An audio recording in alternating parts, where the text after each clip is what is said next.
The fallout from the lack of Epstein files being released is absolutely driving Donald Trump more insane than usual. But even more than just driving him insane, it's also driving MAGA into a bit of a civil war, not just amongst Donald Trump's supporters in the public, but also within his actual administration, with FBI Deputy Director Dan Bongino openly at war with Attorney General Pam Bondi, accusing her of engaging of some kind of cover-up, even though Donald Trump has made it clear that he is the one pulling the strings here. But Bongino dare not be a man and actually call out the guy who's doing the cover-up, so he's aiming his anger, his big tough guy anger, at the woman, right? I think we all know what's happening there with Dan Bongino. He is a weak and spineless individual, in spite of the fact that he loves to show us that he works out all the time. But here is what happened. On Saturday, Donald Trump absolutely blew a gasket, got on Truth Social, and basically begged everyone to stop talking about Epstein, which is pretty much exactly what you would expect from someone who is pretty definitely in those Epstein files. Like, Donald Trump's insistence that we all move on is honestly all the proof you need to know that this guy was involved. But here's what Trump wrote on Truth Social. Bear with me, this is a long one. What's going on with my boys? And in some cases, gals. They're all going after Attorney General Pam Bondi, who's doing a fantastic job. We're on one team, MAGA, and I don't like what's happening. Now, I'm going to stop here real quick because I like how he referred to people like Dan Bongino as boys. Not men, not allies, not colleagues, boys. You're acting like little boys, Dan Bongino, and you're going to sit there and take that like a good little boy because you don't have the courage to stand up. So keep at it, little boy, and watch how Donald Trump continues to publicly humiliate you. We have a perfect administration, the talk of the world. All right, going to go ahead and stop again. Because he's right, they do. Well, they are the talk of the world, but not in a good way. Not because you have a perfect administration, but because you're the most effed up administration we have ever seen. Like, everything you touch turns to garbage. Right? The response to the Texas floods is just the latest evidence of that.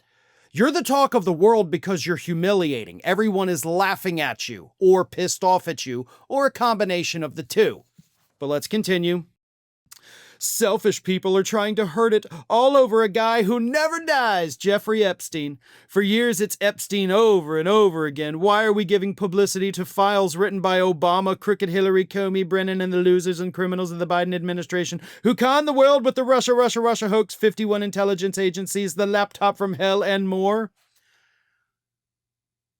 Yeah, but the Epstein story's the one that doesn't die? As you're bringing up Russia. Oh, Hunter Biden. That's the laptop from hell and the 51 intel. Yeah.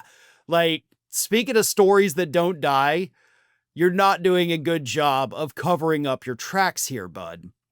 They created the Epstein files just like they created the fake Hillary Clinton, Christopher Steele dossier, and they used on me, and now my so-called friends are playing right into their hands. Why didn't these radical left lunatics release the Epstein files? If there was anything in there that could have hurt the MAGA movement, why didn't they use it? They haven't even given up on the John F. Kennedy or Martin Luther King Jr. files. He's in the files. That's what this statement means. He is now trying to say that Obama created them, Hillary created them, Biden created them. So, because the liberals created them, there's going to be a lot of Republican names in there, not because they did anything, but because they're trying to smear us and trash us and all of that. Folks, to me, that's an admission that Trump is in those files. Like, I 100% believe Donald Trump did horrible things with Jeffrey Epstein. His response to this, honest to God, is proof of that. He did it. He's in there. He's the one engaging in the cover-up. And he's trying to deflect the blame, like, no, well, why didn't you ask these people to do it? Well, they did. But you are the one who promised to do it. You're the one who made this an issue. You brought this to the public's attention. And then you're the one who chose to back out of it at the last second when you realize, well, wait a minute, my name's on a lot of these things.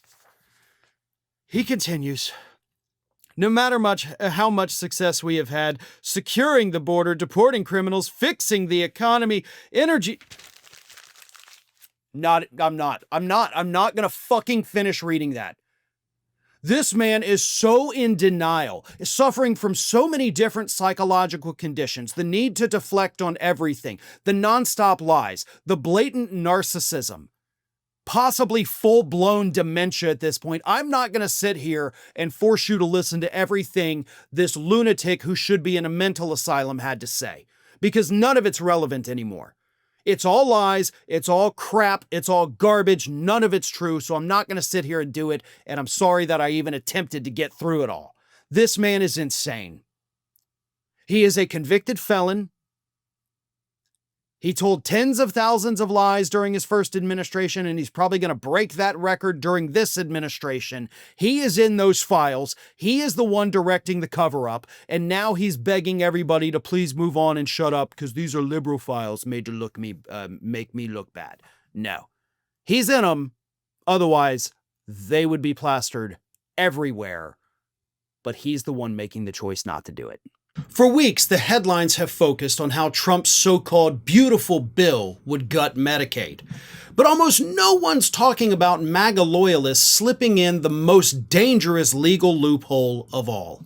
Go to ground.news/ROF to see how they're trying to block federal judges from enforcing court orders against the executive branch unless you pay a bond first. Highly credible sources warn most Americans can't actually afford to do that, so if this bill passes and Trump violates the law, it wouldn't matter. This is the GOP's flood the zone playbook in action. Create chaos up top with Medicaid cuts and immigration panic so the real authoritarian moves fly under the radar. And it's exactly why I think Ground News is the best tool to expose these blind spots before it's too late. My partners have built the only app and website pulling in news from across the globe, then breaking down each source's bias, credibility, and the news the right tries to bury. And considering most people take the first headline they see as fact, if you're reading the news somewhere else, their browser extension will actually flag the source's bias and link other credible reports so you can verify the information. Ground News is a better version of how we're already staying informed. So I got my viewers 40% off the same unlimited access Vantage plan that I've been using. That's only $5 per month when you go to ground.news/ROF or scan my QR code. With at least another 4 years of this, they're counting on you to be distracted. This app is how you stay focused.